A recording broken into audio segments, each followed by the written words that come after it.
a sociologist, not only by head, but by blood. He may be even a sociologist in his genes from the start on. This is what I really like about him. He is a very engaged sociologist. On the one way, he is very professional, very much international orientated, discursive, has all kind of relationships to all the important sociologists of today, not only in a theoretical way, but in a personal way. And like Jürgen Habermas, he is a friend of Jürgen Habermas. He has been friends of all kind of sociologists.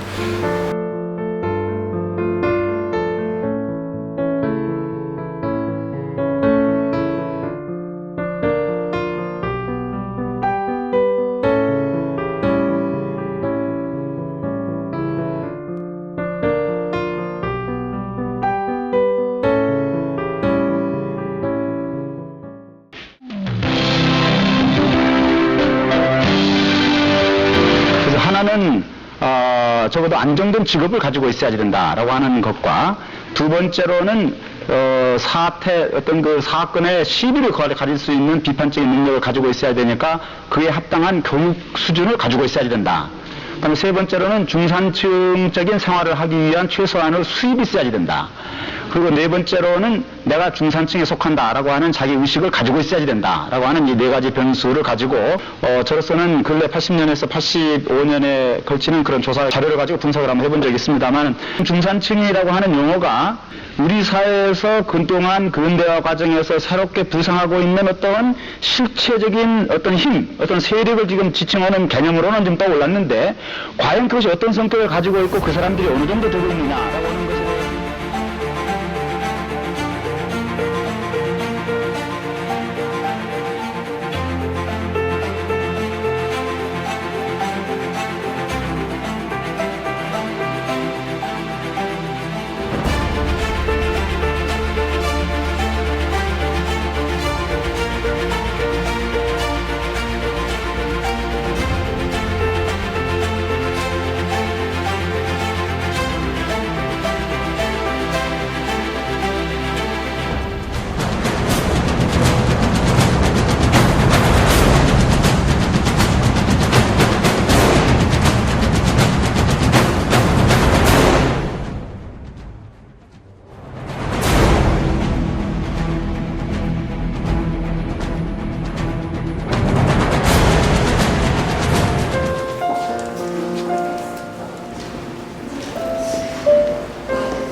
오늘은 그 한 교수님이 최근에 펴내신 한반도와 제2의 광복, 탈바꿈이라고 하는 책을 가지고 좀 자유롭게 논의를 좀 해보려고 하는데요. 뭐 이게 뭐 어떻게 보면은 뭐 북폭이라고 볼 수도 있겠고, 아니면은 조금 더 그 이론적으로 심층적으로 뭐 논의를 한다고 볼 수도 있겠고, 뭐 어떻게 이름을 붙이던 간에 저희 한상진 교수님과 저희 제자들이 같이 모여서 한번 그 책의 동기와 이 뭐 함이라던가 특히 최근에 이 뭐 그 한일 무역 전쟁도 일어나고 있고, 그다음에 뭐 그 반일 운동이라고 할까요? 뭐 이런 불매 운동 같은 것도 많이 일어나고 있고, 한미 동맹에 관한 여러 가지 정부의 정책에 대해서도 여러 가지 비판도 많고 좀 말이 많습니다. 근데 그런 배경도 있고 해서 이 책이 아마 그 시사하는 바가 굉장히 클 거라고 생각을 하는데요. 그래서 뭐 시작하면서 일단 한상진 교수님께서 이 책을 그 집필하게 된 동기라고 할까요? 이 책을 통해서 던지고자 하는 우리 뭔가 혼란스럽고 이런 복잡한 우리 현대 사회, 한국 사회에 던지고자 하는 메시지가 무엇인지 한번 말씀해 주시고 저희가 뭐 자유롭게 좀 토론을 해보면 어떨까 그런 생각입니다. 한상진 교수님 좀 말씀해 주시겠습니까? 정말 감사합니다. 네. 제가 참 조그마한 책을 내놨는데 학문 분야에서 뚜렷한 족적을 남기고 있는 두 분께서 오늘 이렇게 같이 자리를 할 수 있게 돼서 크게 기쁘게 생각합니다. 제가 뭐 그동안 이런저런 논쟁도 하고 또 이론이라고 하는 걸 발전시키면서 근래에 그 위험사회에 대해서 관심을 갖게 됐고, 특히 이 동아시아에 상당히 구조적인 위험 문제가 지금 등장하고 있다, 그런 생각을 많이 하게 됐어요. 얼마 전까지만 하도 동아시아는 서구를 뒤따라잡는 추종 발전, 이런 발전의 모범으로서 세계의 각광을 받았는데, 지금은 정말 아주 위험이 가득 찬 지역으로 지금 되고 있거든요. 그래서 과연 왜 이렇게 되나, 앞으로 미래가 어떻게 될 거냐라고 하는 것을 더 이상 그냥 학자로서 수수방관할 수도 없고, 그 문제가 어디서 나오고 이걸 어떻게 극복해야지 되는가라고 하는 것을 강론 수준에서 지금 논할 수 있는 준비는 안 돼 있지만, 그러나 전체적인 그림을 사회학 이론이라고 하는 관점에서 어떻게 파악하는 것이 좋을까, 그런 생각을 가지고 참 대단히 부족한 책이지만 이번에 이거 출간하게 됐습니다. 네. 그러니까 뭐 그 동아시아가 일종의 이제 위험 사회로서 다양한 측면을 가지고 있고, 뭐 불평등 문제도 있을 것이고, 네, 그렇죠. 생태계 문제도 있을 것이고, 네, 네. 뭐 중국의 경우에는 뭐 민주주의 문제라던가 뭐 인권 문제, 뭐 신장 지구 같은 경우에 뭐 인권의 대표적인 뭐 그렇죠. 문제로 가득 차 있는데, 특히 핵 문제가 지금 심각한 문제고, 네. 앞으로 이 문제는 더 큰 문제가 될 가능성이 상당히 높습니다. 네. 핵 경쟁이 여기서 일어날 위험이 커요. 그렇게 되면은 정말 동북아는 걷잡을 수 없는 혼란으로 빠져 들어갈 가능성이 농후하다고 생각합니다. 말씀하신 대로 뭐 핵 문제가 굉장히 심각한데, 그래서 저희가 4.27 공동선언도 판문점 선언도 했고, 싱가포르에서 북미회담도 열렸었고, 그렇죠. 네. 뭐 그런 과정을 거치면서 뭐 한반도에 평화가 오는 게 아닌가 뭐 이런 기대감이 있었는데, 또 최근에는 또 좀 상황이 반드시 좋은 상황은 아닌 것 같습니다. 뭐 김정은이 계속 또 미사일을 쏘고 있고, 또 저희 리더나 국민들이 또 세법잠을 설치고 있는 상황이기 때문에 그런 측면에서 이 책이 갖는 의미도 있을 것 같습니다.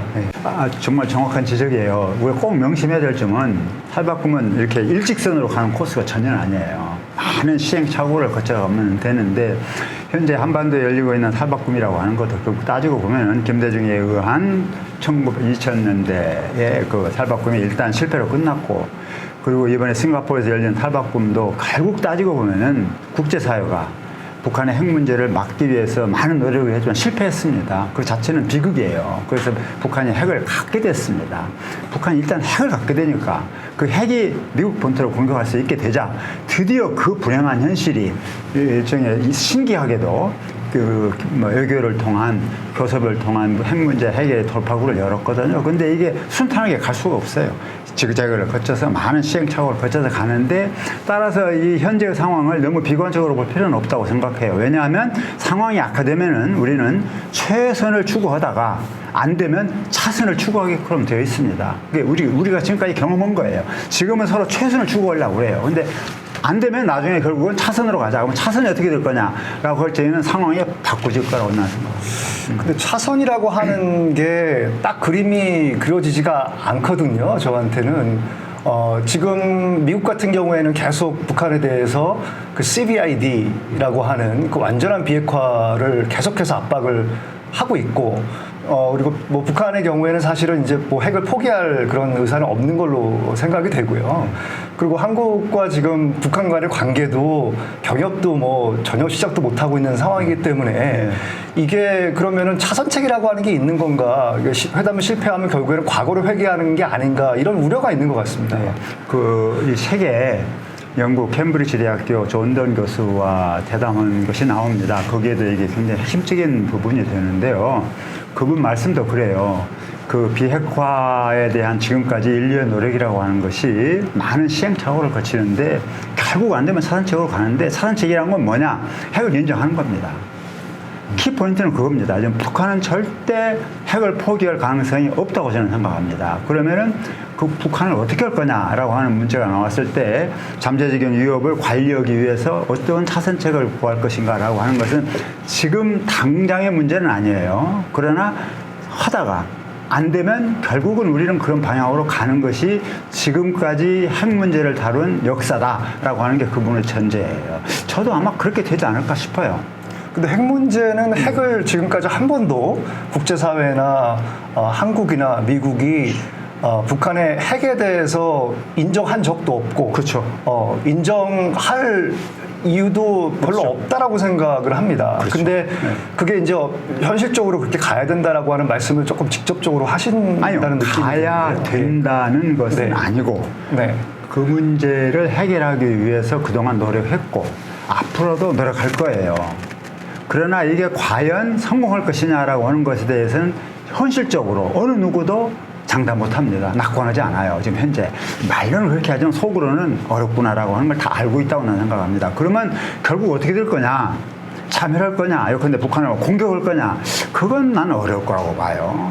스스로 그걸 포기할 거냐? 그것도 어려울 거야. 그러면 어떻게 할 거냐라고 하는 문제가 좀 더 현실적인 차원에서 아젠다로 올라오는 시점이 언젠가는 있을 것이다. 트럼프 대통령 재임 기간에 올 것 같지는 않지만 어떤 시점이 되면 불가피하게 그것을 거론할 때가 오지 않겠느냐라고 하는 것을 사실 지금 예견할 수 있다고 생각해요. 그럼 어떻게 할 거냐라고 하는 걸 미리 준비도 해야 된다고 생각합니다. 근데 트럼프가 이제 내년에 이제 재선 선거가 있을 것이고 트럼프가 될 가능성도 있지만 그렇지 않을 가능성도 있죠. 지금 바이든이 한 10%포인트로 앞서고 있기 때문에 트럼프가 된다는 보장은 없지만 또 많은 사람들이 뭐 미국 경제가 굉장히 그 순항을 하고 있고 그리고 이제 난민에 대한 대처라든가 그다음에 뭐 이런 측면에서 또 백인들이 굉장히 전폭적으로 지지하고 있지 않습니까? 그래서 트럼프가 재집권에 성공할 가능성이 굉장히 높다고 점치는 사람들이 있습니다. 그러면 그 선생님 말씀하시는 맥락에 따르면은 트럼프 정부 하에서 반드시 뭐 뚜렷한 돌파구가 나오지 않을 수도 있기 때문에 그럼 그 다음을 내다봐야 되는 거냐? 그럼 트럼프가 재선에 성공했을 경우에는 이 한반도의 핵 문제를 어떻게 해결해야 되는가? 특히 이 탈바꿈이라고 하는 새로운 패러다임 하에서 만약에 트럼프가 재선이 된다면 어떻게 저희가 접근을 해야 될까요? 정말 미래의 일이니까 제가 이 분야에 대해서 사실 전문가가 아니니까 함부로 얘기하기는 대단히 조심스럽지만 트럼프가 재선에 성공한다고 가정했을 때 이 문제를 어떻게 해결할 거냐라고 하는 것이 큰 아젠다가 될 것으로 난 생각해요. 그런데 지금 포인트는 난 이거라고 생각합니다. 트럼프가 지금 약속하는 것이 핵을 포기해라. 그러면 우리가 엄청나게 인센티브를 줄 것이다. 그 얘기를 풀어 얘기하면은 김대중 대통령 때 햇빛 정책으로 북한에 대해서 우리가 제공하려고 했던 다양한 형태의 혜택을 국제사회로 들어오고 그 다음에 경제 지원하고 정권 안보 보장하고 해서 말하자면 햇빛 정책이 성취하고자 했던 바로 그 효과를 내가 당신들한테 주겠소라고 하는 이 얘기입니다. 사실 핵을 포기하면은 거기에서 마지막판에 이제 오고 가는 것이 있을 거라고 나는 생각해요. 이 당장은 아니지만은 그럴 때 어떤 선택지가 나올지는 누구도 사실 예견하기는 어려워요. 중국과 미국이 어떤 관계를 갖게 될 거냐. 그래서 과연 북한에게 어느 정도의 정권 안보를 보장해 줄 거냐. 어쩔적인 어느 정도의 경제적인 혜택을 부여해서 말하자면 북한으로 하여금 베트남식으로 발전할 수 있는 인센티브를 확고하게 제공해 줄 이 카드가 대단히 다양하기 때문에 함부로 얘기하기는 어렵지만 트럼프의 정책이라고 하는 것도 결국 따지고 보면은 과거의 이념적인 접근은 아니잖아요. 트럼프가 상당히 어떻게 생각하면 장사꾼 같지만 실용주의적인 접근이란 말이에요. 거기에서 어떤 돌파구가 일어날 가능성을 우리가 부정할 수는 없습니다. 그러나 정 안 된다 하더라도 트럼프가 대통령이 된다고 해서 북한과 전쟁을 벌이라고 난 생각하지는 않아요. 네.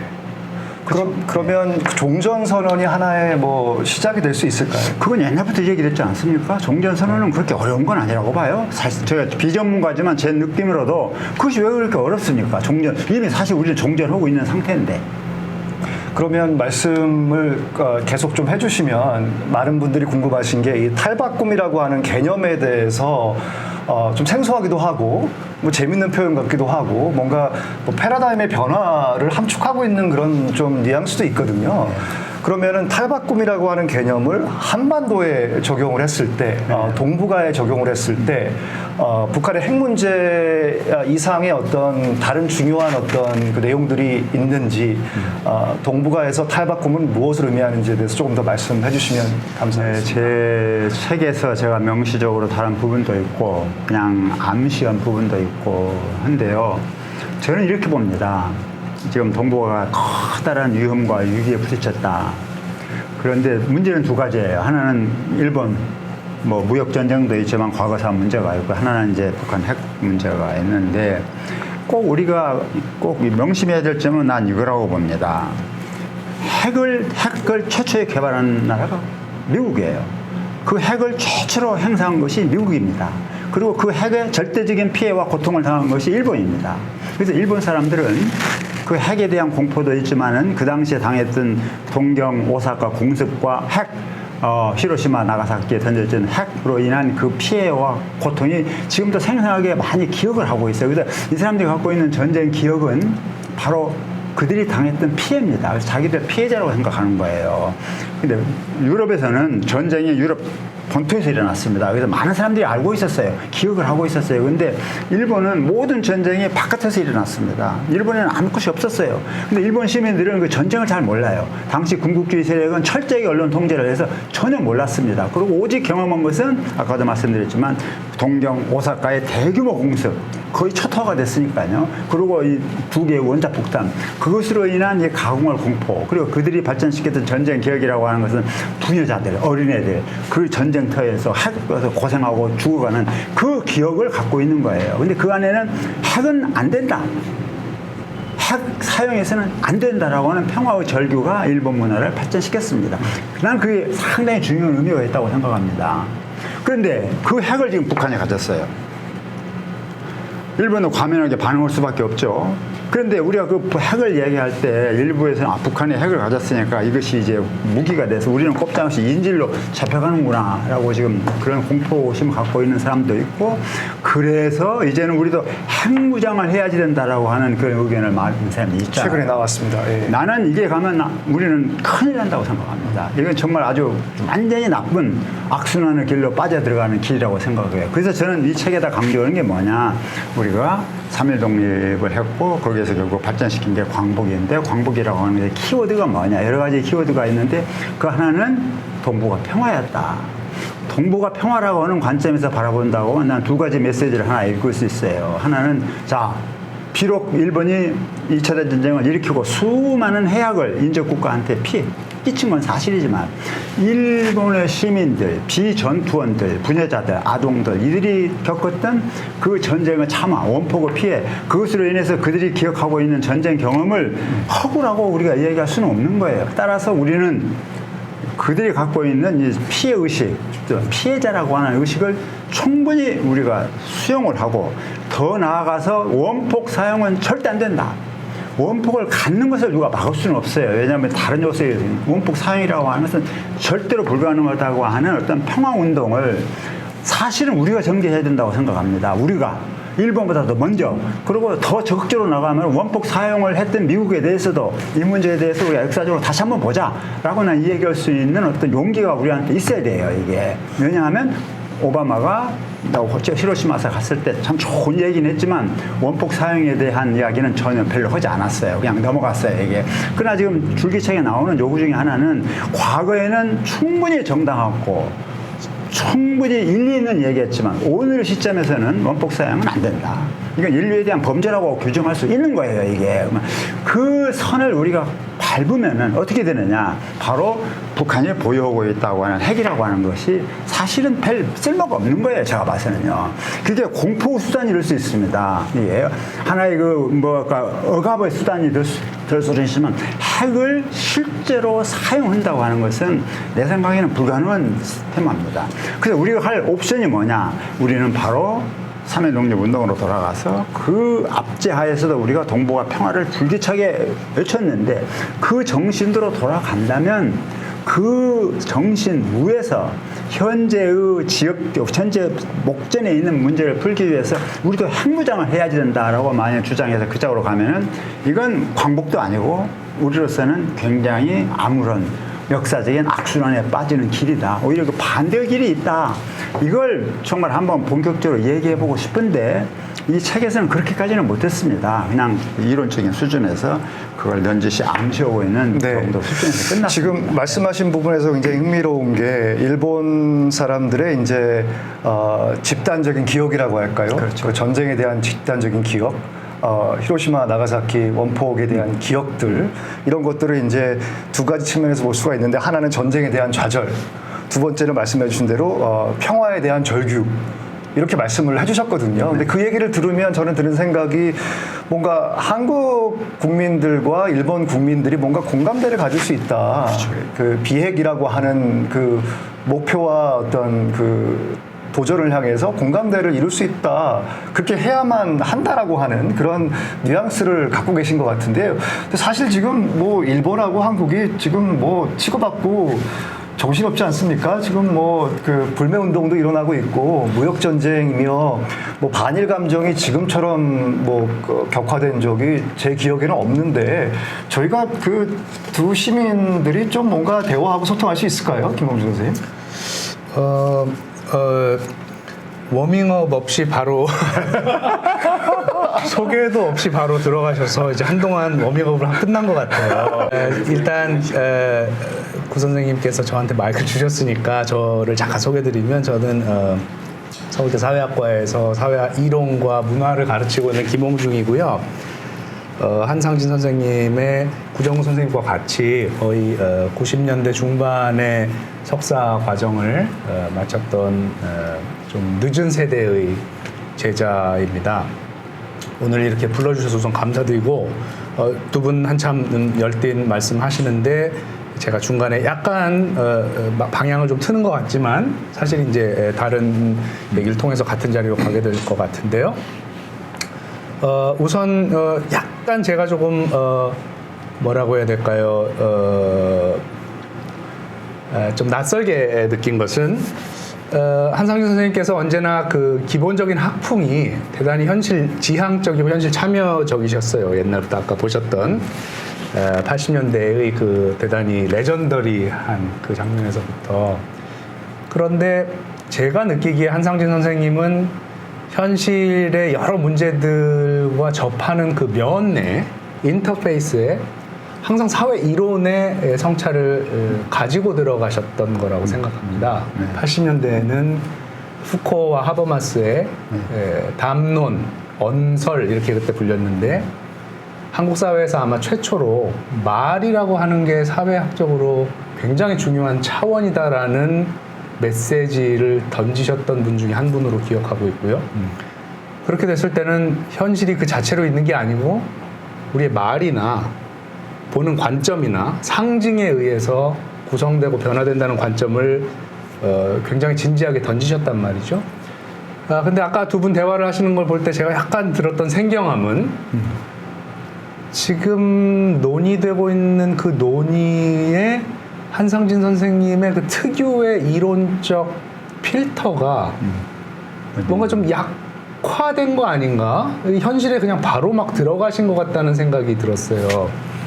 사실은 북한 핵 문제든 아니면 남북 관계든 여러 가지 문제들은 시민의 수준에서도 판단할 수 있지만 사실 대단히 전문가적인 데이터와 정확한 정보와 또 우리에게 접근되지 않는 그런 여러 변수들이 있지 않습니까?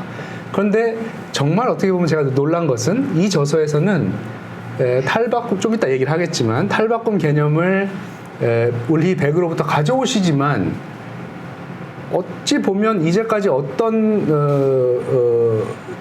개입보다 더 열정적으로 현실에 바로 이렇게 들어가시려는 듯한 인상을 받았습니다. 제가 인상을 잘못 받았을지는 모르겠습니다만 혹시 말씀 나누시기 전에 그 부분에 대해서 혹시 선생님께서 어떻게 생각하시는지 좀 여쭙고 싶습니다. 혹시나 사회 이론이 진짜 중요한 현실 문제에서는 거추장스럽다고 판단하셔서 생산적이지 않다고 판단하셔서 현실 문제는 시민으로서 혹은 지식인으로서 바로 들어가야 된다고 판단하시는 건지 아니면 탈바꿈이라고 하는 것을 저희가 이해하는 것보다 훨씬 더 깊은 어떤 장치로 지금 활용하시고 계신데 저희가 그걸 잘 탐지를 못하는 건지가 좀 궁금한 생각이 들어서 중간에 제가 여쭙겠습니다. 네. 아까 구정훈 선생님이 제기했던 것과 같이 맥이 통하는 그런 얘기예요. 저는 연속성이 있다고 생각합니다. 왜냐하면 제가 일본 문제를 접근했건 또는 북한 문제, 북한 핵 문제를 접근했건 그 기본은 일종의 소통 이론에 잡거든요. 그래서 오늘날 일본 문제를 해결하려고 하면은 다른 방법은 지금 현재 없다. 소통 방법밖에 없다. 다시 말해서 일본과 독일을 비교해서 독일은 모범적이고 일본 당신들은 불량국가야. 따라서 독일을 따라라고 하는 규범적인 지시. 그것이 많은 사람들한테 공감을 일으키지만 일본 안에는 통할 수가 없는 상태예요. 그래서 하려고 하면은 바로 정치인이나 이런 사람들이 아니고 일본 시민 관점에서 또 우리 한국 시민 또는 동아시아 시민 관점에서 서로 소통할 수 있는 지점이 어디에 있느냐 그걸 우리가 좀 열린 눈으로 보야지 되는데 그렇게 보려고 하면은 우리의 시각을 일본한테 강요하는 방식으로는 안 된다. 전쟁이 끝난 시기 완전히 패전국을 다룰 때는 그렇게 할 수 있어요. 그러나 오늘의 상황은 전혀 그런 상황이 아니에요. 그래서 이때는 그건 불가능하고 지금은 오로지 우리가 일본을 이해하고 일본이 우리를 이해하는 상호 소통의 단계에서 가능한데 바로 그 블라인드 스팟 딱 막힌 지점 하나가 바로 일본 평범한 시민들이 가지고 있는 전쟁 기억 그걸 우리가 어느 정도 소화하느냐에 달려 있어요. 많은 사람한테 물어보면은 저기들이 잘못했으니까 그건 응징된 거야. 벌이야 이건. 운폭이라는 건 별이야 이렇게 생각한단 말이야. 그러한 멘탈리티만 갖고 가면 일본 사람들의 그 생각을 우리가 충분히 포섭하기가 어렵다고 생각합니다. 그래서 이 소통 방법론을 제가 제 나름대로 일본 문제에다가 과감하게 한번 응용을 했다 이렇게 말씀드리고 싶고 북한 핵 문제도 마찬가지거든요. 이걸 어떠한 강국 입장에서 미국이나 또는 국제사회의 관점에서 이걸 보면은 북한은 분명히 불량국가예요. 원폭을 갖다가 하는 것처럼 있을 수 없는 일이에요. 근데 그렇게만 보면은 어떻게 합니까? 이걸 해결하려고 하면 북한이 어떻게 내려놓든지 아니면 파괴를 시키든지 해야 되는 거 아니에요? 두 가지 방법밖에 없어요. 파괴시키는 방법은 내가 봤을 때는 불가능해요. 놓아야지 되는데 놓게 하려면 간단히 놓게 하는 방법이 없어요. 상당한 것이 들어가야지 이게 놓아지는 거지 그냥 놓을 수는 없어요. 이런 상황에서 북한을 제대로 다루려고 하면 어떻게 돼야 되느냐? 그것은 마찬가지로 그것도 소통 방법으로 쉽게 얘기해서 역지사지의 방법으로 왜 북한이 이렇게 나오는가를 우리가 그들의 입장에서 이해할 수 있을 때 접점이 생기는 것이지 우리가 질리고 당신들은 뭐 깡패야 그런데 이런 식으로 어떤 비대칭을 놓고 대화를 하면은 절대 풀릴 수 있는 상황이 아니다. 이런 의미에서 저는 소통 이론을 배면에 전제할 뿐 아니라 이 두 가지 케이스에 접근하는데 기본적인 어떤 이론적인 자원으로 뭐 활용을 했다고 생각하고 있습니다. 현실적인 문제를 토론할 때는 그게 뭐 이론을 명시적으로 이야기하면서 이렇게 경험적 분석까지 이렇게 뭐 다 할 수 있는 건 아니니까요. 그렇죠. 뭐 평범한 그 국민들과 뭐 이 평범한 사람들이 이해할 수 있는 방식으로 현실에 대해서 진단하고 또 분석하는 게 필요하다라고 생각이 되고요. 근데 지금 말씀하신 것처럼 이제 그 소통 행위 이론이라고 하는 그 자유로운 개인들이 어떤 이성의 힘을 활용을 해서 서로 대화하고 소통하고 또 합의에 이를 수 있다라고 하는 그런 이론적인 틀이 있지 않습니까? 뭐 하버마스가 주창한 거지만 뭐 그런 것들을 뭐 직접적이든 간접적이든 한국과 일본과의 관계라던가 그다음에 이제 그 북한 문제, 핵 문제에도 적용을 할 수 있다 이런 말씀을 하신 건데 전 좀 일본 문제를 조금 더 다뤘으면 좋겠는 게 근데 사실 지금 어떻습니까? 이게 지난 뭐 몇 주 혹은 몇 달을 뒤돌아보면 일본, 한국 양국의 모든 지도자들이 사실은 국가의 이해라고 하는 그 큰 명분을 향해서 국민들을 동원한 거 아닙니까? 그렇죠. 대표적인 게 뭐 우리 정부에서도 이 정책하시는 많은 분들이 뭐 죽창도 얘기를 했었고 그리고 이제 실질적으로 어떤 그 불매 운동을 부추긴 측면이 있습니다. 그렇게 보면은 그 과정에서 또 많은 경우에 우리 국민들이 일본 사람들을 어떤 평등한 개인이라던가 소통의 대상으로 간주하기보다는 국익을 관철시키기 위한 하나의 수단으로 보는 측면들이 있고 그리고 뭐 불매운동이 또 갈수록 격화되고 있는 상황인데 이런 여건 속에서 과연 이런 탈출구가 가능할까요? 소통이 가능할까요? 그러니까요. 현실의 어떤 권력적인 측면이 있죠. 정치 경제적인 측면, 무역을 이런 것이 있지 않습니까? 그것은 크게 보아서 가장 국가 권력을 핵심으로 놓고 하는 갈등 상태입니다. 제가 논의하고자 하는 것은 지금 그 수준은 아니에요. 그 수준에서는 제 판단으로는 그렇게 쉽사리 해결책이 나올 것 같지 않습니다. 타협은 이루어질 거예요. 타협은 문제의 해결은 참 어려운 구조라고 나는 봅니다. 그러나 지금 중요한 점은 이 시대가 비록 이 동북아만이 아니고 세계 사적으로 우리가 이 얘기하는 근대의 주기가 지금 거의 끝나고 아무런 전망으로 좀 들어가고 있는 거예요. 그런데 그 아무런 근대 이후의 주기가 뜻밖에도 동북아에서 가장 아무런 형태로 폭발하고 있다고 생각합니다. 그러면 이걸 과연 어떤 수준에서 우리가 이해하고 해결책을 모색해 가야 되느냐라고 했을 때 행위 주체를 정치 지도자나 또는 국가 권력 수준에서 잡아서 논의한다고 하는 것은 저는 무망하다고 생각하고 그렇게 쉬운 일이 아니거든요.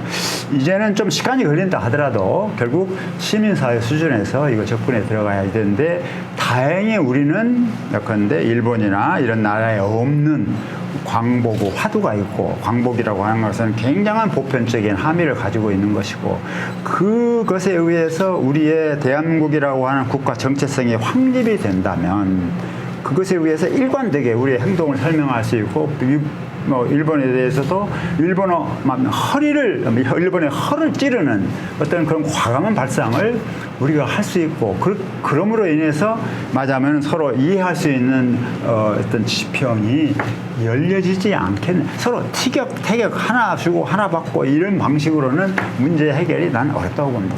근데 이상적으로 어떻게 가야 되겠다라고 하는 뭐 제언일 수도 있고 제안일 수도 있는데 이런 부분들이랑 지금 현실에서 무엇이 벌어지고 있는가 하는 부분은 굉장히 다른 문제이고 그렇죠. 지금 그 한일 간에 벌어지고 있는 상황은 두 어떤 규범적인 이상과 현실이 굉장히 큰 거리가 있는 상황이 아닌가 그런 생각이 드는데요. 최근에 이 조사한 것들을 좀 보면 한 5년 전만 해도 그 호감도 조사 같은 거 해보면 일본인들이 한국인들에 대해서 호감도가 훨씬 높았다고 합니다. 한국인들이 일본인에 대해서 호감도가 높다라고 하는 그 비율이랑 일본 사람들이 한국인에 대해서 호감도를 보이는 비율을 비교해 봤을 때 일본 사람들이 더 한국 사람들에 대해서 호감도를 표했다라고 하는 거예요. 근데 최근에 조사를 해보면 그게 바뀌었다고 합니다. 오히려 우리가 일본인들에 대한 호감도가 낮은데 그 낮은 비율이 오히려 일본 사람들이 한국 사람들에 대한 호감도 표현하는 것보다 높다라는 것이거든요. 그러니까 일본 사람들이 한국 사람들을 신뢰하지 않는 것 같아요. 그러면은 이게 국민들이 이렇게 여론이 악화되어 있고 서로에 대해서 공감보다는 뭔가 적대감이 이렇게 만연해 있는 상황에서 선생님이 말씀하신 그런 어떤 대화와 어떤 과거의 어떤 그 평화의 절규, 전쟁에 대한 좌절 이런 것들을 공유해서 비핵화로 가기 위한 그런 길이 너무너무 험난한 게 아닌가 그런 생각을 하는데 그렇지 않습니까? 김홍준 선생님 어떻게 생각하십니까? 네, 일단 저는 지금 논의되는 거의 많은 문제에 대해서 비전문가이기 때문에 제가 너무 훅 들어왔죠. 저도 저 개인의 개인적인 의견은 있습니다. 있습니다만 공적으로 제 의견을 이렇게 얘기하기는 좀 어렵다는 생각이 들고요. 근데 선생님은 제가 이해하는 바로는 뭔가 좀 그 합리적이고 질서 정연한 것에 대한 호감을 보이는 학자는 아닌 것 같고.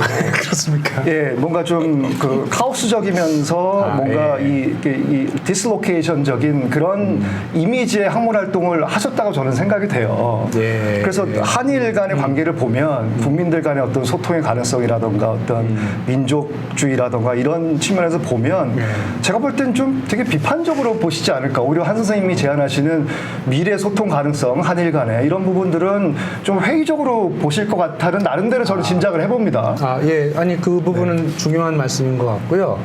이제 아까 소통이 선생님의 사회 철학이자 이론의 핵심이자 또 규범적인 그림의 가장 중요한 또 원칙 아니겠습니까?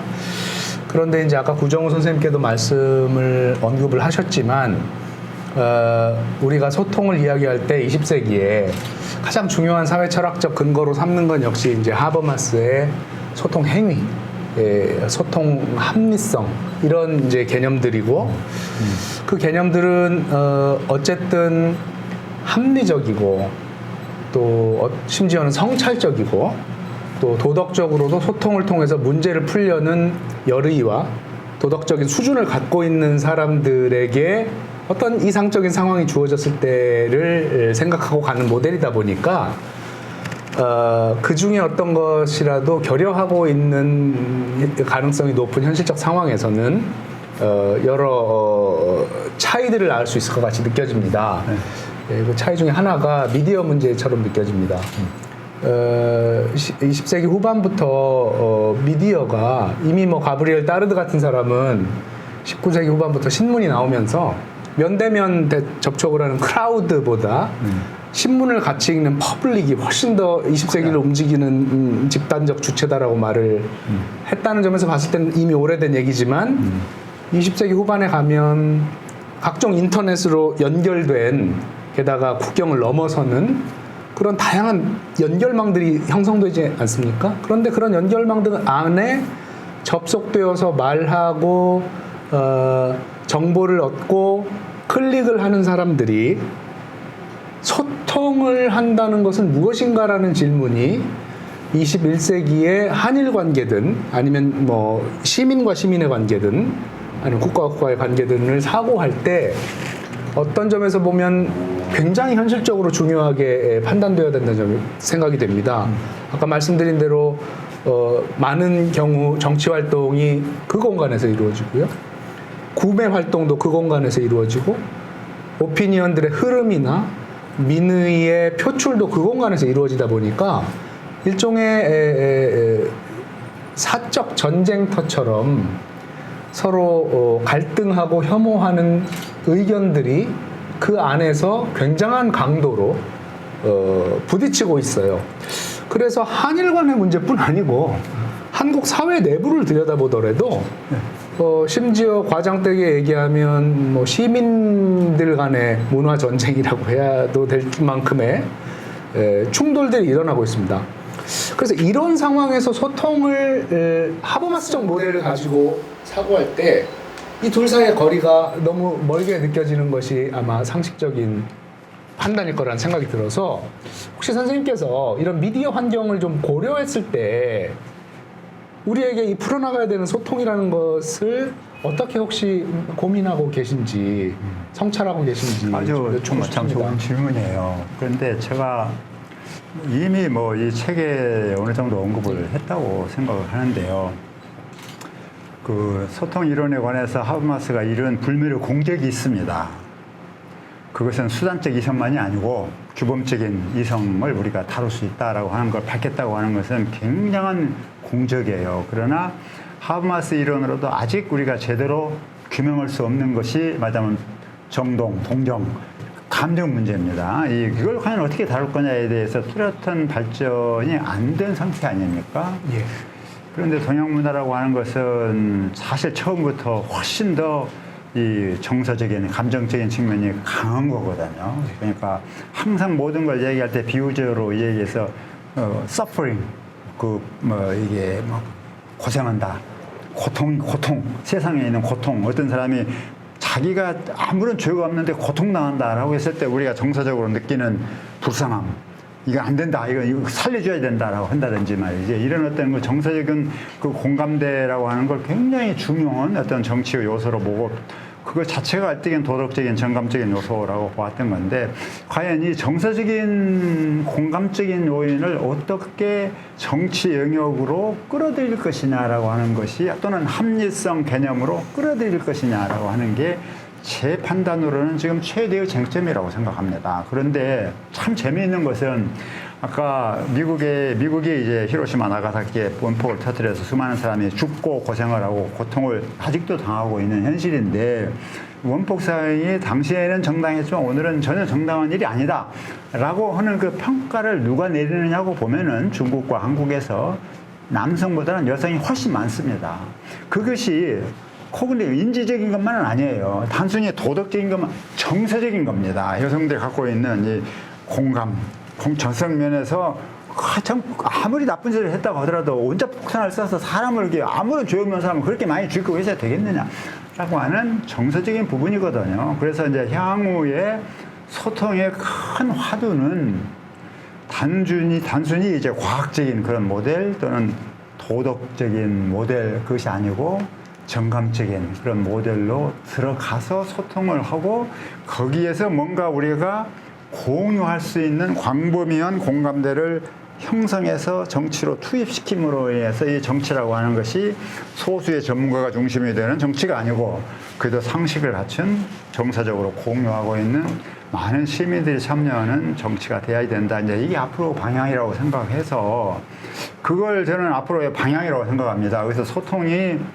꼭 과거 모델이 아니고, 물론 제가 하버마스를 전공했으니까 제가 이런 얘기하면 항상 하버마스를 갖고 얘기하는데, 제 생각 속에는 정말 하버마스를 제가 정말 존경하고, 그의 소통 이론이 불멸의 공적이라고 하는 걸 유호조항 없이 인정하지만, 그것이 갖고 있는 한계가 뭐냐라고 하는 게 동아시아 문화의 관점에서 보면 너무 명백하다. 그걸 어떻게 넘어가느냐, 이게 지금 하나의 화두라고 나는. 근데 감정이라고 하는 것이 긍정적으로 보면 사람들의 어떤 뭐 애국심도 뭐 감정적 요소가 될 수가 있고, 여성들의 어떤 그 섬세함 이런 것들도 뭐 감정적인 어펙션이라고 하는 그런 정동이라고 표현을 하셨는데, 그런 차원으로 볼 수 있는데, 근데 감정이라고 하는 것이 이렇게 뭐 하나의 한 방식으로 이렇게 뭐 묶을 수 있는 것도 아닌 것 같고, 정돈할 수 있는 것도 아닌 것 같고, 이렇게 어떤 목적 의식적으로 이렇게 동원할 수 있는 것도 한계가 있는 것 같고, 오히려 현실적으로 발현되는 방식은 김 교수님 말씀해 주셨지만 온라인에서 서로 혐오하고 모욕하고 비하하고 이런 것들이 굉장히 일상화되어 있는 것 같습니다. 만약에 소통적 합리성이 잘 작동된다면 이런 식으로 혐오하고 비하하고 모욕 주는 거는 이렇게 좀 그 광범위하게 진행되지 않을 것 같은데, 오히려 현실을 들여다보면 모욕하고 다들 비방하고 서로 이런 것들이 굉장히 널리 퍼져 있고요. 또 이런 것들이 사실 어떻게 보면은 게임 문화의 연속선상인 것 같아요. 게임하듯이 서로 모욕 주고 비난하고 이런 것들이 확산돼 있어서, 감정이라는 것을 과연 어떤 민주적인 이상, 탈바꿈이라고 하는 이상으로 이게 뭐 활용할 수 있는 그런 어떤 차원이냐, 아니 우리가 통제할 수 없는 무질서 속의 어떤 방향으로 끌고 가는 어떤 그런 힘인가, 이런 것들은 조금 논쟁이 필요한 것 같습니다. 아유, 광범위한 논쟁이 이미 일어나고 있고요. 그냥 감정 가운데서 참 우려스러운 부분이 많이 있다고 하는 지적에 대해서는 의문의 여지가 없습니다. 방금 말씀하셨는데 이제 혐오라든지 증오라든지 이런 것들이 사회적으로 확산된다. 그 얘기는 사회적인 뭐라고 할까, 이 단절이 어디에선가 심각한 단절이 있고 그 사이에 소통이 안 된다는 뜻 아닙니까? 그러나 그 현상이 표면에 올라와서 사회를 어지럽히고 있는 것은 사실인데, 그러면 그렇다고 해서 우리가 느끼는 감정, 정감이라고 하는 것이 다 그렇게 예측이 안 되는 불합리한 난폭한 것이냐? 그건 아니에요. 그건 정말 잘못입니다. 그런 현상이 있지만 배면에는 그럼에도 불구하고 우리가 공유할 수 있는, 넓게 역사적으로 형성되어서 사람들이 같이 공유할 수 있는 어떤 정서적인 기반이 있는 거예요. 그 기반이 분명히 현실 안에서 작동하고 있습니다. 근데 그걸 어떻게 포착을 해서 한편으로는 이론화하고 한편으로는 현실 정치로 이끌 것이냐라고 하는 것은 참 지나는 과정이지만 난 그것이 가능하다고 보고 우리나라에도요 촛불 시위 같은 거 있잖아요. 그게 처음부터 그렇게 무슨 뭐 지금으로 시작한 겁니까? 난 그렇다고 생각하지 않아요. 굉장한 정감이 그 안에 포함된 겁니다. 우리가 주권자다. 우리가 당당히 우리 의견을 내야 된다라고 하는 기본적인 요소도 있지만 훨씬 정감적인 요소. 이 요소가 뿌리에 작용해서 많은 사람들이 나온 건데 이것이 진행되다 보면은 또 이제 뭐 다른 사회 분열 요소가 개입되고 해서 혼탁해지고 하는 건 사실이 돼서 방금 구 선생님이 말씀하신 대로 이 영역이 그렇게 깔끔하게 정리되기 어려운 참 혼탁스러운 영역이라고 하는 것은 100번 수긍합니다. 그러나 그럼에도 불구하고 이것은 비합리적이다. 이건 우리가 더 이상 의존할 수 없는 어떤 세계다. 이렇게 보는 것은 큰 착각이고 오히려 그 안에 대중을 움직일 수 있는 분열된 대중이 아니라 통합된 대중을 움직일 수 있는 어떤 큰 힘이 사실은 그 안에 작동하고 있는 것이다라고 하는 걸 우리가 파악해야지 되고 그것을 이론화해야지 되고 그것을 정치로 투입시키기 위해서 노력해야지 되는 중요한 시점이 있다고 나는 생각해요. 아까 말씀하신 부분에서 이제 affection이라고 하는 거, 정동이든 뭐 감정이든 이런 것들이 특히 여성들한테 굉장히 강하게 나타난다. 그렇죠. 이런 취지로 이제 말씀을 하셨는데요. 공교롭게 오늘 그 대법원 판결이 나와서 안희정 지사가 이제 위력에 의한 간음, 성범죄를 이제 최종 판단을 받았습니다. 그래서 이제 많은 국민들이 거기에 대해서 지지를 보내고 있고 여성들이 이제는 이제 미투 운동의 성과를 우리가 이제 실제로 보고 있다. 이런 어떤 성취감, 어떤 희열감 이런 것들이 있는 것 같은데 그 여성들 사이에서 강하게 나타나는 정동이라고 하는 것이 작년에 있었던 미투 운동이라던가 성평등 운동에도 적용이 될 수 있는 것인지 그렇죠. 좀 말씀 저는 정말 지금 단 여성 운동 가운데서도 뭐 구태 형태 종류를 제가 말씀드리지 않겠지만 근본적으로 증오와 사회적인 적대 관계를 가정하고 나가는 그런 여성 운동이 아니고 예컨대 우리 사회를 오랫동안 지배해 왔었던 가부장 문화, 남성 위주의 어떤 그런 문화, 이 문화를 근저에서 허물어뜨리려고 하는 어떤 그런 운동. 미투는 좀 그런 영역인 거예요. 우리 생활 안에서 특히 남성들의 일상생활 안에 거의 그냥 체득화되어져 있는, 체화되어져 있는 어떤 문화가 있어요, 이게. 저도 그 연배에 뒀기 때문에 서로 그걸 이해합니다. 이게 그런 문화가 있는데, 이런 문화를 근본적으로 성찰하고 거기에 도전한다라고 하는 것은 만일 우리가 어떻게 개념화하느냐를 좀 더 생각해보면, 사실 그런 것 자체가 저는 하나의 탈바꿈이라고 생각합니다. 탈바꿈이 일어나고 있는 건 탈바꿈이라고 하는 게 꼭 막 엄청나게 거시적인 수준에서 일어나는 게 아니고 한 개인도 탈바꿈이 일어납니다. 예컨대 뭐 성노예 또는 하여튼 뭐 위안부라고 우리가 부르는 그 사람들 가운데서 김복동 할머니 같은 분의 변신이라고 하는 것은 놀라울 만한 탈바꿈이에요. 보통 그렇게 되게 어려운 겁니다. 이게 탈바꿈을 구체화하는 개인들이 많이 있고 운동도 탈바꿈이 일어납니다. 서양에서 일어났던 녹색운동, 녹색정당은 제가 보기에는 상당한 탈바꿈입니다. 이게 정치의 지형을 바꾸는 말이에요. 그래서 탈바꿈은 여러 지형에서 일어나는데 이제 방금 얘기했듯이 여성과 연관해서 오래된 가부장제의 문화, 일상생활에 아주 깊숙이 침투해 들어가 있는 그 문화를 근본적으로 바꾸는 어떤 탈바꿈이 일어나고 있다. 난 그게 한국 사회를 움직이는 큰 힘이라고 생각합니다. 네. 예. 뭐 지금 아주 좋은 말씀들을 많이 해주셨고요. 저희 탈바꿈이라고 하는 책이 나오게 된 뭐 배경과 또 한일 간의 여러 가지 갈등이라던가 한반도의 비핵화 이런 관련해서 특히 마지막 부분에서는 젠더와 이제 미투 운동에도 탈바꿈이라고 하는 개념이 적용될 수 있다 이런 논의를 해주셨는데요. 잠깐 그럼 휴식하시고 또 말씀 이어가도록 하겠습니다. 감사합니다. 이어가도록 하겠습니다. 네. 아까 말씀하신 부분 중에 제가 좀 흥미로웠던 부분이 이게 좀 약간 이론적인 어떤 그 사회 이론가로서의 통찰력 같은 느낌도 들고 뭔가 이게 그 근대의 주기가 이제는 좀 끝나고 있다. 근대의 주기가 뭔가 종말을 고하고 있다. 뭐 급격한 변화를 하고 있다. 뭐 이런 말씀을 하셨거든요. 그래서 이제 한국에서도 뭐 사례를 찾을 수 있겠지만 좀 해외 사례에서 근대의 주기가 끝나고 있는 그런 것들을 잘 보여주는 어떤 사례라던가 예시라던가 이런 게 있을까요? 그러니까요. 그건 여러 가지를 얘기할 수 있어요. 근대라고 얘기했을 때는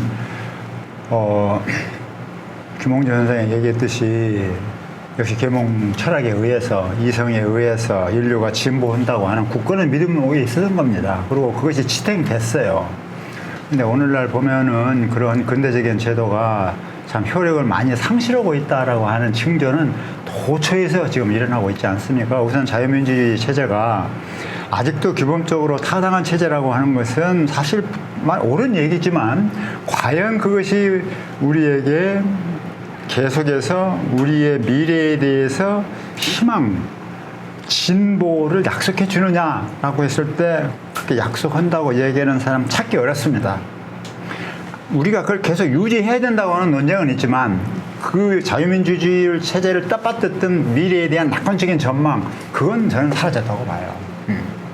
경제 이긴 것도 마찬가지입니다. 지금 시장 경제가 승리했어요. 그렇지만 이 시장 경제가 과연 인류에게 어떤 걸 갖고 올 거냐라고 했을 때 원래 약속했던 것처럼 좀 더 능력에 따라서 어떤 성취에 따라서 좀 더 공정한 배분이 시장 메커니즘에 의해서 이루어질 것이라고 믿는 사람 갈수록 줄어들고 있어요. 시장 경제에 대한 믿음도 그렇습니다.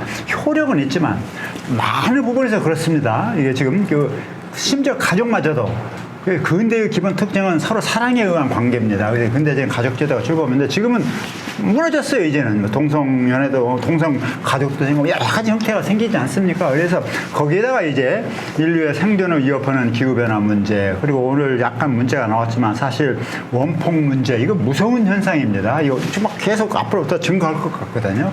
소련하고 미국하고 그거 협정을 갖다가 파기함으로 인해서 특히 여기가 동북아가 심각한 문제입니다. 왜냐하면 근대를 통틀어서 그래도 서구의 패권이 유지되던 때였어요.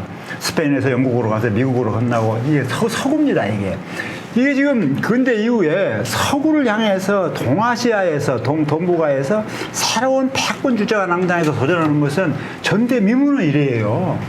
새로운 일입니다, 이게. 거기에 대해서 지금 트럼프가 지금 대결하고 있는데 이러한 현상 자체가 앞으로 뭘 의미하냐 만만치 않거든요. 여기에서 사실 잘못하면 엄청난 핵 경쟁이 일어나고 거기에 지금 북한까지 끼어들고 하면은 완전히 동북아는 세계의 참 아주 가장 위험한 지역으로 이게 전락할 위험마저도 있습니다. 이건 동북아 문제인데. 그래서 각 부문에서 근대의 제도가 더 이상 우리에게 설득력 있는 미래 또는 진보를 약속하기 어렵다라고 하는 진단에 대해서는 저는 아마 많은 사람들이 현재 동의하고 있다고 생각합니다. 그러나 그 대안이 언제 안 나와 있어요. 그래서 뭐 포퓰리즘으로 갈 거냐? 그건 아니잖아요. 민족주의로 갈 그건 아니잖아요. 그러니까 대안이 없어서 그런 것이지만 상당히 그 믿음이 많이 고갈됐다라고 하는 건 분명해요. 근대를 떠받치던 그런 중요한 제도들, 그게 뭐 자유시장이 될 수도 있고, 자유무역이 될 수도 있고, 뭐 자유민주주의가 될 수도 있고, 어떤 우리가 생각하는 정상적인 가족이 될 수도 있고, 이런 것들이 이제, 무너지는, 그리고 변화하는 그런 상황으로 되고 있는데, 근데 그게 근대 주기가 이렇게 좀 마무리하고 있고 끝나고 있다 이렇게 볼 수도 있겠지만 이게 좀 과거의 것들을 새로 다시 혁신시키려고 하는 노력들도 많이 있는 것 같습니다. 자유무역에 대해서도 사실은 무역 전쟁이 일어나고 있고 그렇긴 하지만 또 자유무역으로 다시 돌아가야 된다라고 하는 외치는 그런 아우성들도 있고, 정치 시스템 같은 경우에도 이 자유민주주의의 어떤 문제점을 지적하는 사람들도 많이 있지만, 또 다른 한편에서는 자유민주주의만한 그런 정치체 대안도 없고 이것을 오히려 더 확산시키고 더 강화하는 것이 필요하다. 지금 홍콩에서도 저희가 잘 보고 있지 않습니까? 저희가 80년대, 90년대에 있었던 학생운동 유사한 형태가 벌어지고 있고, 그다음에 국민들의 어떤 목소리를 요구하는 어떻게 보면 근대적인 모습의 어떤 운동들, 자유주의와 민주주의에 대한 요구들이 일어나고 있기 때문에 어떤 주기가 정말 끝나고 있다라기보다는 오히려 주기를 다시 강화하고 혁신시키려고 하는 그런 움직임도 있는 게 아닌가, 그런 생각도 드는데요. 그러니까 그것은 역사를 보는 눈인데요.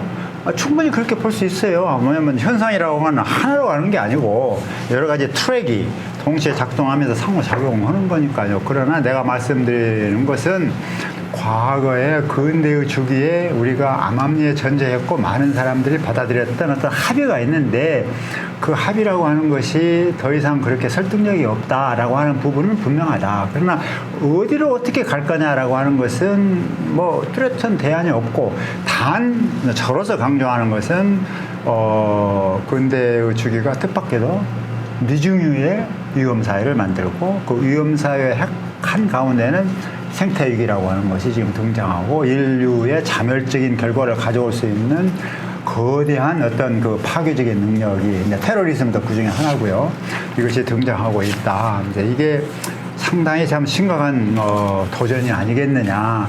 그걸 그냥 근대적인 파라다임으로 해결할 수 있겠느냐라고 했을 때 뭐 할 수 있다, 해야지 된다 이렇게 주장하는 사람도 있지만 아니면은 아마도 다른 노력이 지금 필요하지 않느냐 이렇게 또 주장할 수 있다는 거죠. 그래서 네. 지금 이제 여러 가지 논의가 전개 중인데 저는 하여튼 뭐 부족하지만 제 입장에서 보고 동북아는 어떠냐, 한반도는 어떠냐, 한국은 어떠냐, 뭐 이런 식으로 이제 뭐 조심스럽지만 논의를 하고 있는 중입니다. 그 책의 제목이 한반도와 제2의 광복, 탈바꿈 이런 제목인데 여기서 이제 눈에 띄는 이 용어가 개념이 이제 탈바꿈이라는 게 뭐 당연하게 이제 중요한 개념이지만 그 못지않게 중요한 개념이 광복인 것 같습니다. 광복에 대해서는 뭐 저희가 뭐 많은 성찰을 아직까지 하지 않았고 선생님께서 이 책을 통해서 광복에 대해서 다시 한번 성찰하시고 재조명하시고 우리가 미래를 열어가는데 이게 굉장히 중요한 개념이다 이런 말씀을 하셨는데요. 여기에 대해서 조금 더 설명해 주시면 어떠실까요? 제가 2005년도에 노무현 대통령 시절입니다. 그때 광복 60주년이 되었어요. 2005년이. 그때 광복 60주년 기념사업 준비위원회라고 하는 게 정부기관으로 총리실 산하에 형성이 됐습니다. 그때 제가 이제 어떻게 돼서 그 집행위원장을 해서 모든 1년 동안 행사를 제가 주관해 왔는데 제가 그 일을 하면서 계속 물었던 것이 도대체 광복이란 건 뭐냐. 8월 15일 날 우리는 광복절을 하고 여러 독립운동 했던 사람 기념하고 하는 건 하는데 그것이 물론 광복의 중요한 부분이에요. 독립이라고 하는 게 주권 회복이라고 하는 게. 그러나 빛광자를 회복하는 건데 그때 빛이란 과연 뭐냐? 어디서 오는 거냐? 하여튼 이런 등등의 질문을 제가 그때 던졌어요. 그거 역사학자들하고 대화를 해봤는데 대답이 없어요. 천편일률이에요. 그냥 광복은 독립이다. 그렇게 딱 한마디로 하고 넘어가요, 이게. 나는 그건 아니다. 그래서 이제 그것에 관해서 좀 나름대로 좀 문헌도 좀 찾아보고 또 중국에서도 광복 운동이 있었거든요. 신해혁명 전에 광복 운동이 있었습니다. 나중에 이제 혁명운동 같이 갔는데 그러나 어찌됐든 중국은 못했던 혁명이 돼서 그들이 꿈꿨던 광복이라고 하는 것이 상당한 부분 현실화된 측면이 있어요, 이게. 근데 우리는 뭐 광복 운동이 있었는데 일제 식민지 지배에 줄기찬 독립운동이 있었지만 불행히도 독립과 더불어 분단이 되고 남북 전쟁이 일어나고 당시에 광복운동을 이끌었던 대부분 사람들은 뭐 죽거나 아니면 도태되고 해서 도대체 이게 씨가 말려버렸어요, 이게. 그러니까 이어질 수가 없었단 말이에요, 이게. 그러니까 정당한 질문, 만일 우리가 정상적인 국가 발전을 했다고 하면 2차 대전 이후에 반드시 제기돼야지 될 기본 질문이 제기되지 않은 상태에서 그냥 냉전 구조 하에서 주어진 여건대로 분단해서 그냥 간 거란 말이에요, 이게. 그러나 그럼에도 불구하고 우리는 어려운 여건 속에서 많은 걸 성취한 것은 사실입니다. 그걸 우리가 유보 없이 인정하지만 이제는 이 정도의 국력이 되고 이 정도의 민주를 갖고 있는 사람이라고 하면은 이제는 좀 우리가 추구해야지 될 우리 국가 목표라고 하는 게 뭐냐. 특히 동북아가 극심한 위험에 직면해 있을 때 우리는 어떤 철학적인 기조하에서 어떤 원칙하에서 이 문제를 해결해 갈 것인가를 좀 더 깊이 있게 논의해야지. 그렇지 않고 목전에 이런 장점이 이거 하나 해결하려고 이리 가고 이걸 하려고 해결하고 이리 가고 이렇게 되면은 서로 모순된단 말이에요. 그래서 도저히 해결이 안 되는 거예요. 그래서 안 된다. 다시 기본으로 돌아가자 해서 이제 광복을 논의했는데 저는 이건 진짜 시작입니다. 아직 빈터예요. 빛 개념은 몇 가지 아이디어는 있습니다만 광활한 영역이 현재 열려져 있다. 뭐 그렇게 생각합니다. 그 광복이라고 하는 것이 이제 광복 혹은 광복의 정신, 뭐 광복의 빛 이런 것들이 이제 성취한 것이 있고 성취하지 못한 부분들이 있기 때문에 광복의 애초에 그 아주 숭고한 빛이 성취하지 못했던 것을 우리가 들여다볼 필요가 있다 이런 말씀을 하시는 것 같습니다. 근데 그 전에 제가 좀 여쭤보고 싶었던 것은 뭐냐면 아까 처음에 말씀하신 것처럼 광복이라고 하면 일반 사람들은 독립을 떠오르는데 선생님께서 말씀하시는 거는 광복은 독립 이상이다. 독립 이상의 훨씬 더 중요한 그런 구성 요소들이 있다. 이런 말씀을 하시거든요. 그 말씀하시면서 이제 좀 거슬러 올라가는 그런 역사적 사건이 첫 번째는 3.1 운동이고 두 번째는 상해 임시정부가 아니었던가 싶습니다. 제 책에 대한 저의 읽은 바를 통해서 보면 그러면 제가 질문은 3.1 운동의 정신은 무엇입니까? 그리고 상해 임시정부의 정신은 무엇인가요? 네, 그건 한마디로 하기가 조금 어려운 어떻게 접근하느냐에 따라서 다르고요. 3.1 운동의 정신을 구성하는 것은 거기에 참여했던 여러 부류의 인사들이 있으니까 그것에 의해서 정당하게 해명이 돼야 되지만 굉장히 중요한 점 하나는 3.1 독립선언서가 여러 군데서 나왔습니다. 동경에서도 나오고 뭐죠?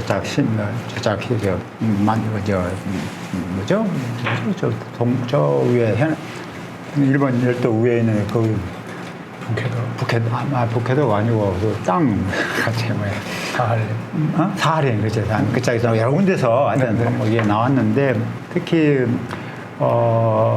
이게 우리나라 서울에서 나왔던 3.1 독립선언서에 담겨져 있는 그 의미를 우리는 좀 더 자세히 그리고 정확하게 해석하고 그 함의를 논의해야 된다고 생각합니다. 그랬을 때 그 근저를 이루고 있는 가장 핵심적인 사상이 결국은 자유, 하나는 자유예요. 그리고 다른 하나는 동북아 평화입니다. 그리고 이에 못지않게 중요한 것이 일종의 회복적 정의입니다. 이게 징벌적 정의가 아니고 회복적 정의예요. 뭐 이런 사상이 과연 어디에서 나오게 되었느냐라고 하는 것은 아주 흥미로운 질문입니다. 이게 그런데 광복을 둘러싼 논의가 1919년에 제기되기 이전에 이미 우리 사회에서 광복에 대한 논의가 일어났습니다. 여러 사람이 광복을 논의했어요. 그리고 고종임금도 광복이라는 단어를 여러 번 썼습니다. 이게. 그래서 이제 신채호 씨는 말할 것도 없고요. 이런 그 광복이 갖고 있는 함의가 뭐냐라고 하는 것을 좀 더 깊게 우리가 연구를 해야지 되는데 아직 그게 제대로 되지 않고 있는 그런 측면이 있다고 생각합니다. 그러나 광복이라고 할 때 가장 대표적인 분이 김구 아닙니까? 벽번? 그 김구 선생님의 머릿속에는 그게 있었어요. 이게 제가 보기에는요. 그런데 그분이 남긴 글을 봐야 될 거 아니에요. 그만 이제 귀국하시기 전에 하신 말씀 같은 거 보면은 이 광복이라고 하는 걸 푸는 방식이 참 아쉬운 점일 수도 있고 그 당시로는 그렇게밖에 못했겠다는 생각도 있지만 결국은 우리의 민족 신앙으로 돌아갑니다. 그래서 대종교로 돌아가는 거예요. 당군을 얘기하고 이렇게 됩니다. 그 충분히 이해할 수 있어요. 왜냐하면 그 당시 상황에서 우리나라가 딱 이거다라고 역사적으로 전거를 이제 뽑아내기가 어려웠을 겁니다. 왜냐하면 청나라를 숭배하는 사람도 아니고 명나라를 일본은 더욱이도 아니고 우리가 어디에서 빛을 발견할 거냐라고 하는 게 충분히 논의가 돼야지 되는데 그럴 수 있는 시간적인 물리적인 여건은 안 되고 전투를 하니까요. 싸워야지 되니까 그런 과정에서 머리에 남아있는 것은 역시 그 당시에 민족 종교예요. 대종교, 원불교 뭐 이렇게 이제 그게 그리고 그 당시 굉장히 강력한 영향을 미쳤습니다. 조선 말기에 민족 종교는 엄청나게 영향을 많이 미쳤어요. 이거 그 당시에는 유생들, 지방에 있는 유생들을 거의 그 짝으로 다 갔다고 해도 과언이 아니에요. 이게 그래서 그 안에 꼽히고 있는 게 뭐냐 이런 걸 제가 좀 더 깊게 한번 연구를 해봐야 되는데 왜냐하면 민족 종교를 연구하는 분들도 아직 이걸 광복이라고 하는 개념으로까지 연결시켜서 심도 있게 하는 사례는 제가 아직 못 봤습니다. 그러나 아마 추측컨대 저는 우리가 갖고 있는 광복의 개념은 어쩌면 그 유대인들이 가졌던 어떤 뭐라고 할까 선민의식이라고 할까 맞아 우리가 이 난세에 이것을 이기고 빛을 향해서 간다라고 하는 어떤 그러한 강인한 동경과 희망 말이죠. 이런 것들이 그걸 끌어가서 그 이제 기독교 문명이라고 하는 것이 거기서 나오는 거거든요. 이렇게. 근데 우리도 아마도 광복이라고 하는 가치를 우리가 깊게 조명하면 그 안에서부터 뭔가 미래를 끌고 갈 수 있는 훨씬 보편적인 가치를 찾을 수 있지 않겠느냐, 그런 희망 같은 것은 제가 느끼는데 사실 이건 앞으로 열려져 있는 가능성이라고 봅니다. 그 말씀 하시니까 뭐 베버의 프로테스탄트 윤리와 자본주의 정신이 떠오릅니다. 이 유럽에서 프로테스탄트 정신이 있었다고 하면은 저희는 그 민족 종교 정신, 선민 사상 뭐 이런 것들이 있었다고 볼 수도 있겠고, 그 김홍중 선생님도 아마 광복에 대해서 여러 가지 그 생각하시는 바가 있으셨던 것 같은데 뭐 한 말씀 해주시죠. 사실 지금 선생님 말씀하신 그 시기는 아마 한국 사회과학의 가장 논쟁적인 영역이 아닐까 싶습니다. 그 데이터나 팩트 수준부터 아마 논쟁이 시작될 것 같고, 그 논쟁은 단순히 학문적 논쟁이 아니고 그 시기에 상처를 입었던 사람들과 그 시기를 대단히 실증주의적으로 보는 분들과 또 여러 시각을 가진 사람들의 이해관계, 이념 혹은 미래에 대한 전망, 이것들이 뒤엉켜서 상당히 곤혹스러운 영역이라고 저는 알고 있고 판단합니다. 그런 의미에서 선생님께서 광복이라는 그 개념을 잡아나가시는 방법이 순수하게 역사적인 관점이 아니라고 저는 이해를 했습니다. 이론적인 인사이트와 그리고 그 용어가 내포하고 있는 집합적 상상계, 그리고 그 집합적 상상계가 연결되어 있는 우리의 아까 말씀드린 긍정적인 정동들, 그리고 정치적 가능성들이 그 용어에 연결되어 있다고 판단하셨고, 그것을 그런 많은 논쟁의 한 가운데로 바로 들어가신다기보다는 메타적으로, 학문적으로 이론화시키고자 하는 욕망이 있으셨다고 저는 판단을 했습니다. 그런데 이제 그 부분은 제가 충분히 이해가 됩니다만, 제가 지식과 공부가 부족하다 보니까 100% 납득이 안 됐던 것은 여전히 이 광복이라는 개념의 그 빛이라는 것이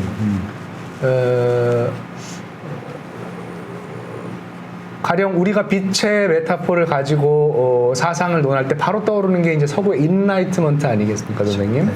계몽주의인데, 그때의 빛은 명백하게 이제 이성에서 오는 거고, 그 이성이 무지몽매한, 그것이 무언지는 모르지만 교회와 국가 혹은 거기에 선동당하고 이렇게 교화된 어떤 주체들에게 비추어짐으로써 과거의 지배 질서가 깨지고 개인주의적이면서도 과학적이면서도 이성적인 인간들의 연합과 세계 구성이 가능하다라는 어떤 희망의 메시지가 지금 거기 담겨 있고, 그게 또 한 세대를 좀 이끌어온 거 아니겠습니까? 그것을 이렇게 비추어 볼 때 광복의 광이 무엇을 의미하는지는 여전히 모호하게 남습니다. 물론 뭐 그것을 발굴한 사람이 그 전체를 책임져야 될 필요는 없지만, 적어도 선생님께서 혹시 그 연구의 과정 속에서 혹시 서구의 인라이트먼트와 어떤 점에서 비교될 수 있으면서 동시에 한국의 어떤 새로운 사상적 가능성으로서의 빛에 대한 어떤 천착이, 그 빛이 어디서 오는 것이며 누구에게 비춰지는 것이며 무엇을 하는가, 이런 질문을 맞닥뜨린다면 어떻게 혹시 답변을 해주실 수 있을지 좀 쉽게, 그런 질문이 좀 들어갑니다. 김훈 선생님, 그런 질문 감사하고, 그렇게 상상력이 풍부한 질문에 대해서 어쩌면은 나보다는 김홍중 선생처럼 이론적인 상상력이 풍부한 사람에 더 많은 생각을 할 수 있을지도 모르겠어요. 저는 광복의 빛이라는 책을 쓰셔야 될 것 같습니다. 저는 상당히 현재는 저도 찾아보려고 노력을 했는데 그렇게 많은 그것을 찾았다고 말씀드리기는 좀 어렵습니다.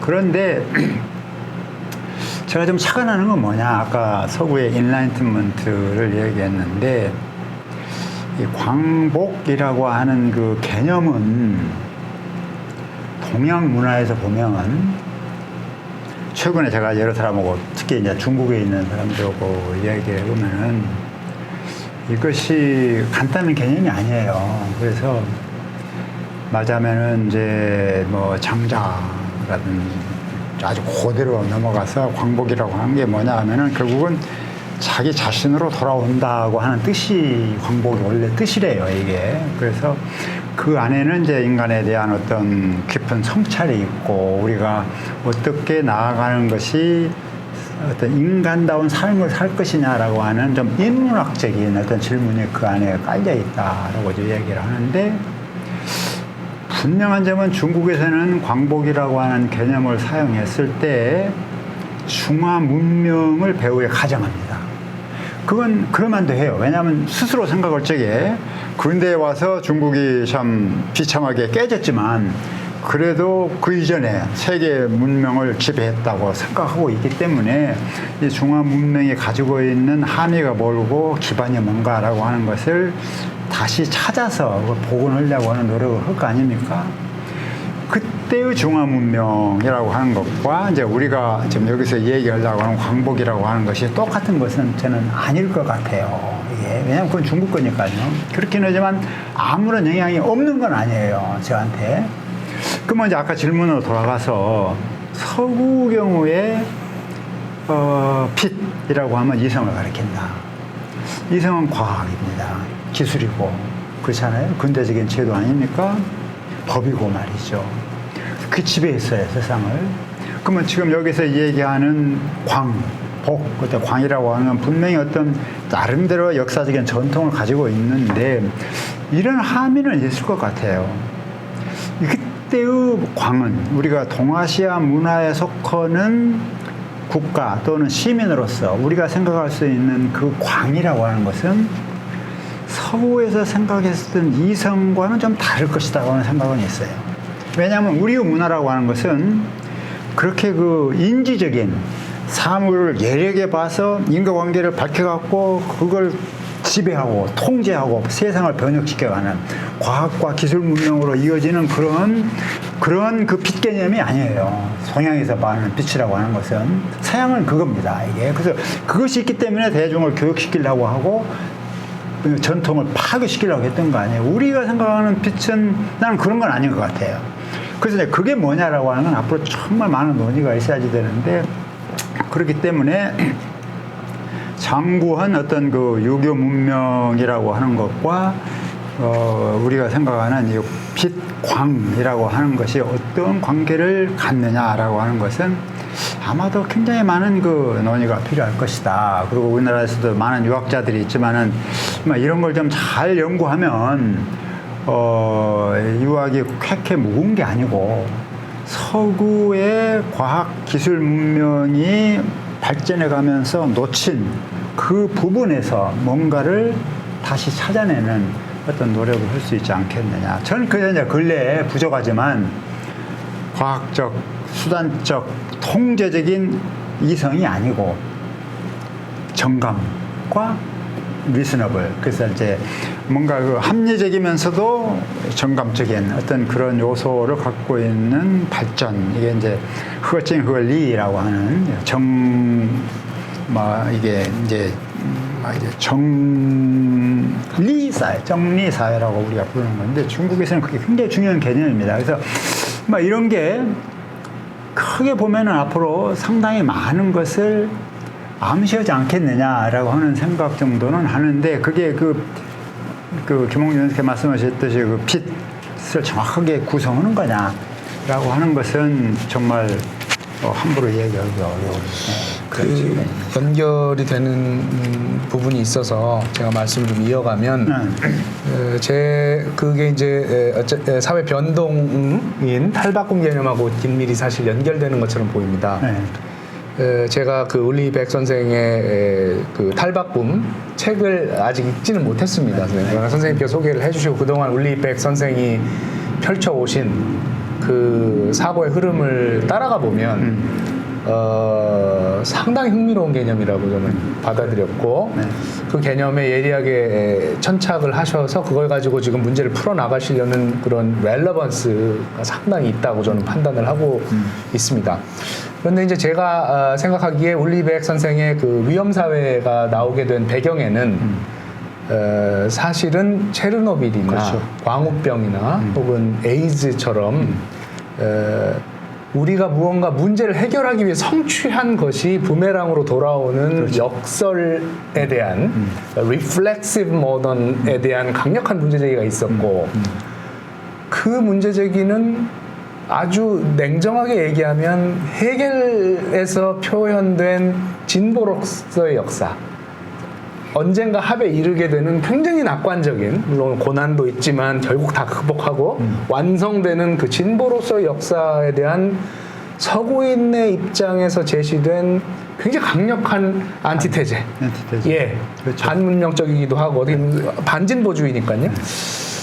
그래서 그 문제제기 안에 들어있는 그 생태, 서구 문명 자체에 대한 반성성이 워낙 압도적이어서 가령 푸코나 데리다나 락강 같은 프랑스 사상가들에게는 문명 전체를 그렇게 비판에 들어가는 게 약하거든요, 선생님.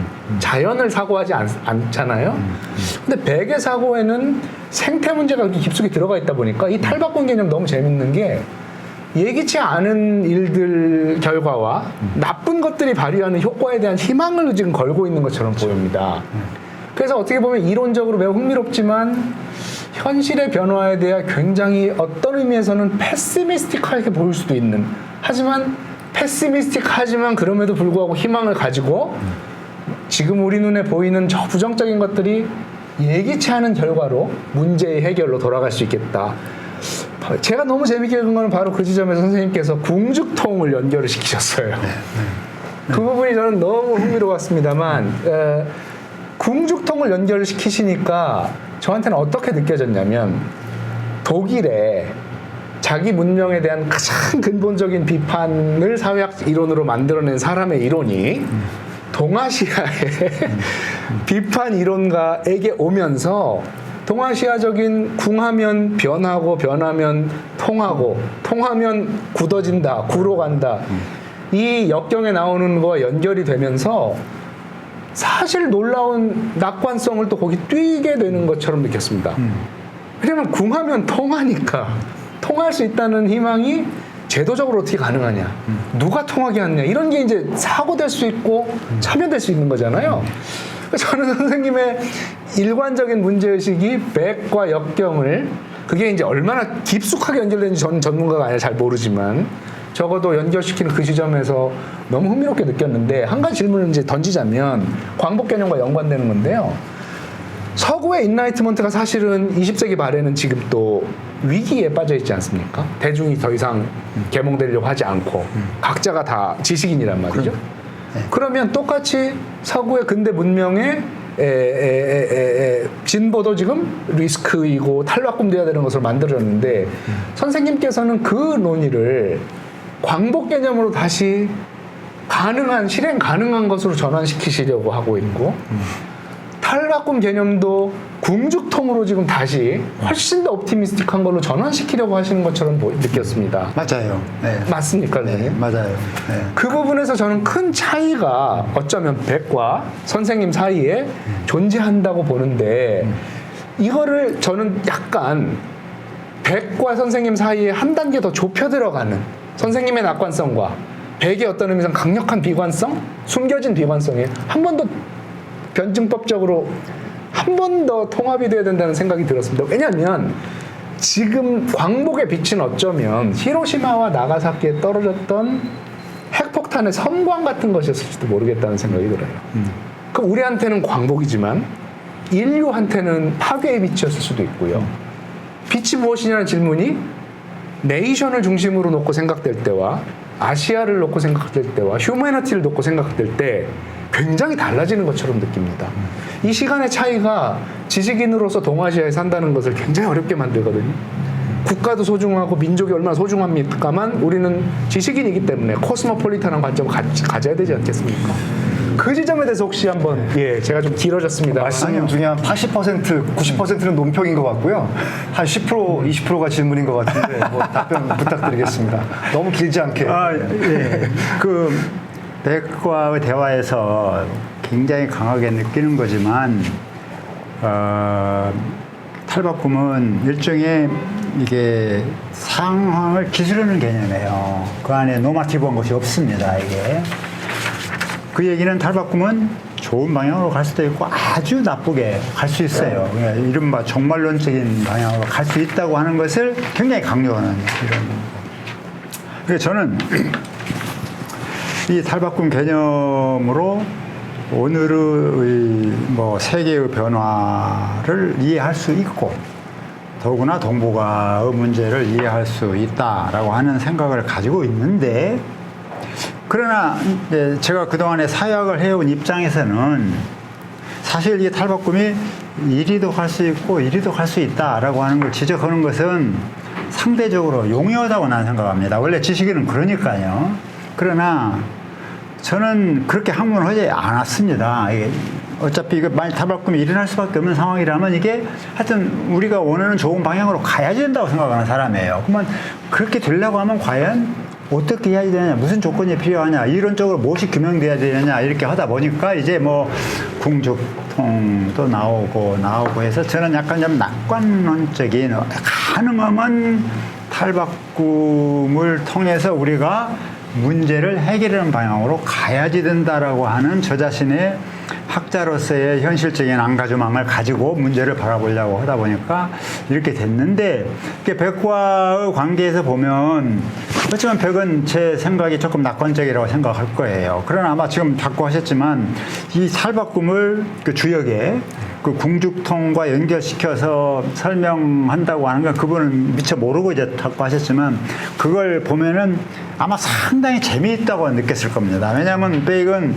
세상이 하나의 모델로 가지 않고 탈바꿈이라고 하는 것이 여러 갈래로 간다. 이게 다양성이 있다. 그러나 어차피 이제 우리가 당연하게 생각했던 세상에 대한 고정관념은 이제 더 이상 유지가 되기 힘들다라고 하는 신념을 가지고 있으니까 그 가운데서 이제 동아시아의 여러 가지 변이를 좀 설명해보자라고 하는 게 제 뜻이고 한국과 일본, 뭐 중국 어떻게 가느냐 이걸 좀 더 자세히 연구해보고 싶어요, 사실은. 네.